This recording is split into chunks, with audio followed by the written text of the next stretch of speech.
오늘이 대림절 소리가 작가 대림절 두 번째 주일입니다. 오늘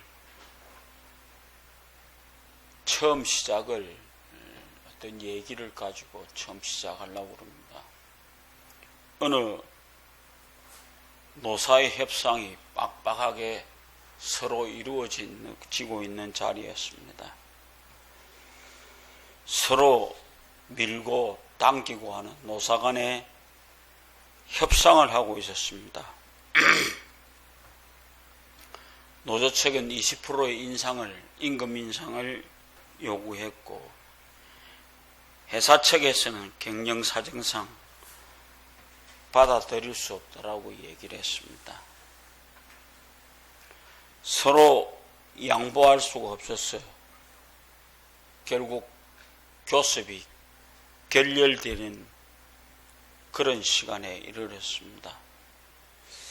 양쪽이 회의를 끝내고 자리에 일어설 무렵 갑자기 폭우가 쏟아졌습니다. 폭우가 쏟아지니까 이제 어떻게 할 수도 없고 천둥 번개가 치는 그런 시간, 양쪽은 서로 쳐다만 볼 수밖에 없었습니다. 그런데 이제 나가지도 못하고 들어가지도 못하는 순간에 의자에 앉았습니다.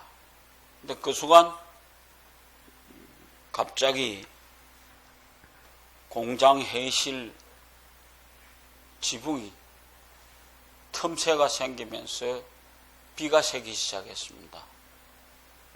공교롭게도 사장님 머리에 비가 쏟아지기 시작했습니다. 그때 노조위원장이 자기 윗도리를 벗어서 사장님 머리 위에 옷을 얹어 주었습니다. 그때 사장님이 이런 얘기를 했습니다. 정말 고맙습니다. 그러면서 하는 말이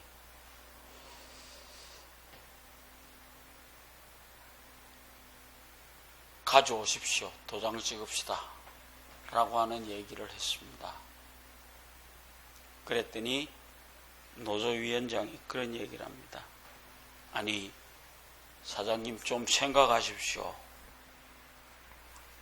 형편이 어렵다고 얘기를 하셨는데 조금은 생각해서 20%는 너무 많습니다. 15%만 하지요. 그때 사장이 하는 말이 고맙소. 내가 양보할게요. 라고 했는데 그때 노조위원장이 아닙니다. 저희가 양보하겠습니다. 그래서 그 협상이 아름답게 끝이 났다라고 그럽니다. 비가 샘으로 인해서 극한적인 상황에서 양 노사가 아름답게 협상을 끝냈다고 그럽니다. 오늘 12월 연말입니다. 그동안에 우리가 어떤 삶을 살았는지 돌아보고 싶은 시간입니다. 1년이 다가가는데 얼마만한 우리들이 결과를 도출해냈는지 우리는 겸손히 한번 생각해 가야 되지 않겠는가. 세상이 어수선하다고 성도들도 마음이 이리 갔다가 저리 갔다가 하면은 되지 않을 것 아니겠습니까? 그래서 이제 우리는 허전한 우리의 마음을 하나님의 사랑으로 채우고 진정한 성도의 교제를 경험하는 12월 달이 되기를 간절히 소망합니다. 열린 마음으로 서로가 서로를 받아들일 때 극한 쪽으로 달릴 수밖에 없는 모든 어려움이 쉽게 해결될 수 있을 줄 압니다. 그래서 제가 오늘 서로 받아들이며 삽시다. 오늘 서로가 서로를 받아들이는 자세가 근본적으로 준비되어 있어야만 합니다.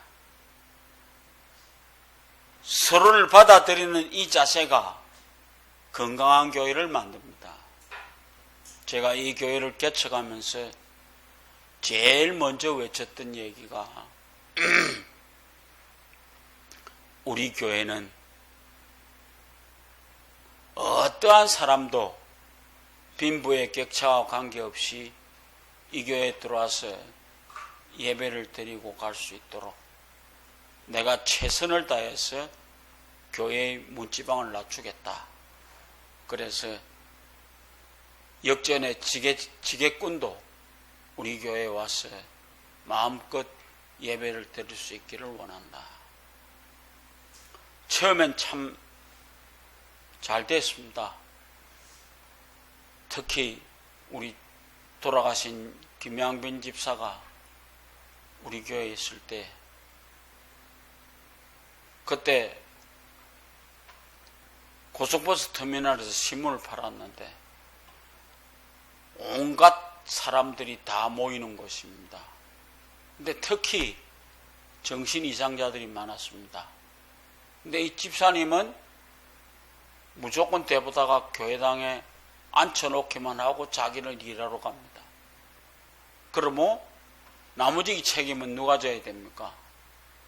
아무도 없으니까 내가 져야죠. 그래서 그 사람 데리고 기도하고 이래서 정신이 온전해지면 또 돌려보내주기도 하고 그랬습니다. 그러면서 저도 생각할 때에 이제 참 내가 교회로서 자기 모습을 갖추어 간다라고 빵빵하게 생각하고 있었습니다. 그런데 그때 많은 교인이 몰려오기 시작했습니다.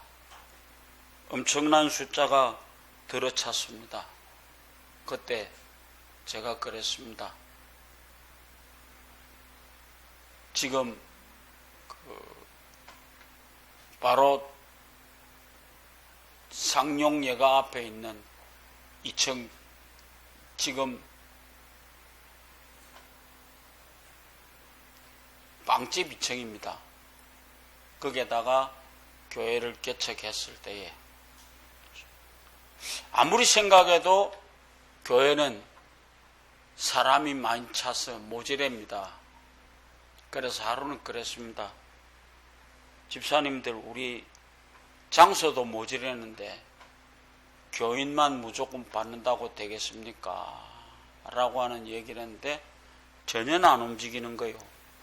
그래서 내가 한 주일 날은 우리 김양민 집사를 보고 그랬습니다. 집사님 11시 됐습니다. 문 잠그십시오. 뒷문을 잠그십시오. 그랬어요. 문을 잠갔습니다. 그런데 늦게 온 사람들은 전부 그 창문 너머로 예배를 드렸습니다.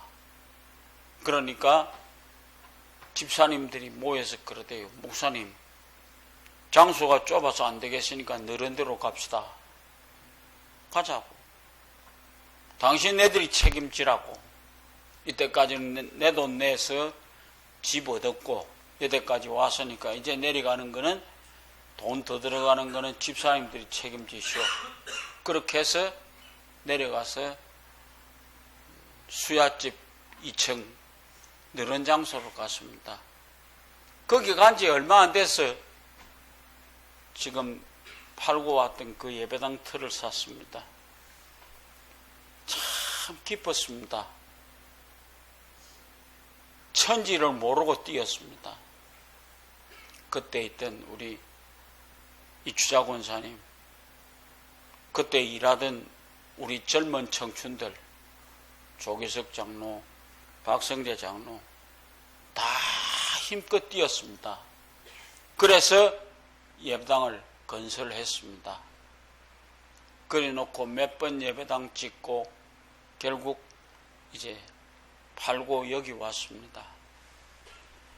이제 제가 어느덧 물려주어야 되지 않겠는가라고 하는 이런 시간까지 와줬습니다. 제가 다시 얘기를 합니다. 다음 내 뒤를 이을 목사도 이 교회가 서로를 받아들이는 교회로 모든 것을 해 주셨으면 좋겠습니다. 바울이 로마 교회를 희망으로 보았듯이 오늘 여기 사랑하는 여러분들, 이 교회가 온 세상의 희망이 될 수 있도록 힘써 가꾸어 가는 교회가 되었으면 합니다. 로마 교회에 이방인들이 들어왔습니다. 힘없고 약한 자들이 들어왔습니다. 정말 이질적인 사람들입니다. 관습이 다르고 문화가 다르고 전통과 사고방식이 다른 사람들이 교회 안에 들어올 때에 우리는 마음을 가져야만 합니다. 어떻게 그 사람들을 받아들일 것인가? 제가 언제나 얘기를 했습니다. 우리끼리만 살지 말자고.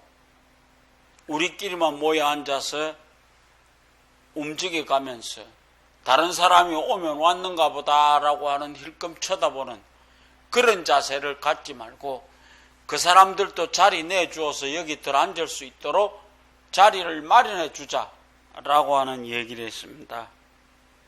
오늘 로마 교회를 향한 바울의 마음속에 있는 것이 모두를 받아들이는 교회가 되었으면 좋겠다라고 하는 말씀을 합니다. 한마음 한뜻이 되고 함께 가는 교인들이 모이는 교회가 되기를 원합니다. 그러면 서로가 서로를 받아들이는 근거가 무엇일까요? 이질적인 사람들, 생각이 다른 사람들, 오늘 우리는 교회 들어올 때 어떤 조건으로 받아들이지 않습니다.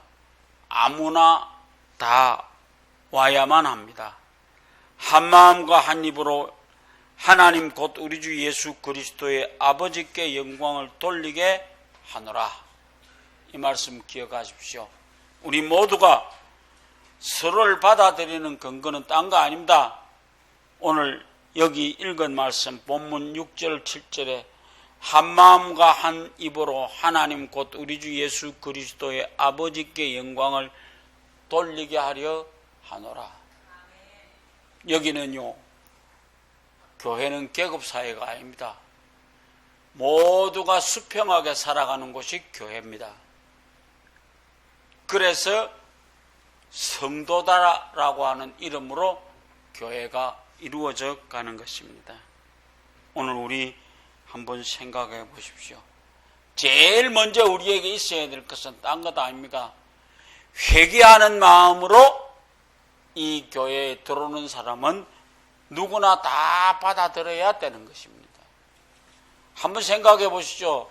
누가복음 15장에 탕자 얘기를 다시 합니다마는 아버지한테 돈 다 받아갔습니다.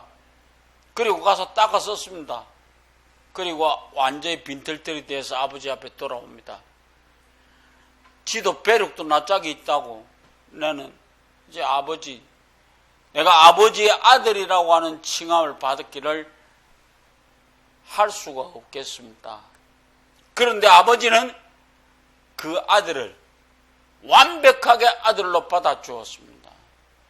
오늘 우리 이 교회 속에 들어오는 사람은 어떤 사람이 되든 회개하는 사람은 다 받아들이는 교회로 성숙해 가기를 원합니다.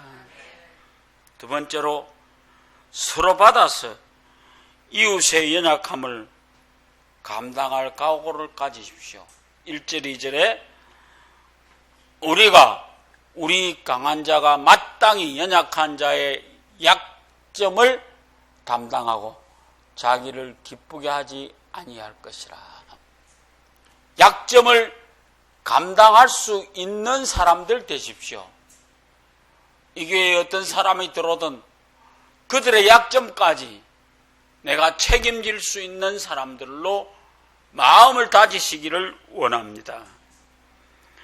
강한 자가 약한 자의 약점을 감당한다. 여기 강한 자라는 것은 성숙한 신자를 얘기하는 겁니다. 연약한 자라는 약점이 있고 실수가 있는 사람을 말합니다. 담당하는 것은 무언가 저 사람 저럴 수 있나 하며 비판하지 말고 받아들일 수 있는 사람이 되라. 기억하십시오. 가정의 부부관계도요, 상대의 약점을 담당하는 것입니다. 둘이 다 부족한 사람이 만나서 서로가 서로를 약점을 담당해 주는 것이 부부입니다. 이 교회 속에도 마찬가지입니다. 성도는 누구나 불완전합니다. 하나가 되면은 서로의 약점을, 실수를 안고 받아주는 자세가 이루어지게 된다 이 말입니다. 그래서 오늘 우리 이 교회가 서로를 받아줄 수 있는 교회가 되기를 원합니다. 마지막 서로 받아 하나가 됨으로 하나님께 영광을 돌립시다.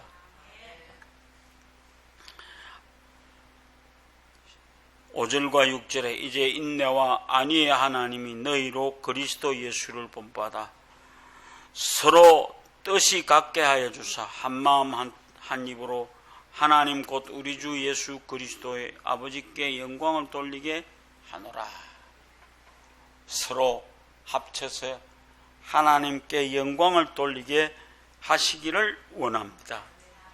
성도라고 하는 것은 하나님의 영광이라고 하는 큰 그림 안에서 모든 것을 받아들이는 것입니다. 성 어거스틴이 이런 것을 얘기했습니다. 본질적이라고 하는 것은 일치하라, 양보하지 말라. 비본질적인 것에는 관용을 베풀라. 오늘 우리가 교회 속에 가장 중요한 것이 뭔 줄 압니까? 본질적인 것은 후퇴하지 말고 비본질적인 것은 모두를 받아들일 수 있는 수용하는 자세를 갖추시기를 원합니다. 오늘 한국 교회가 뭐 갖고 싸우는 줄 아십니까? 부지런히 예배당 잘 지어놓고 그 다음에 하는 말이 예배당 커튼 색깔 때문에 싸웁니다. 재밌습니다. 한국교회. 너무 간대기가 부었어요. 그래서 한다는 짓이 그런 짓 합니다. 그리고 나누어져서 서로가 서로를 손가락질하고 그렇게 살아가는 것입니다.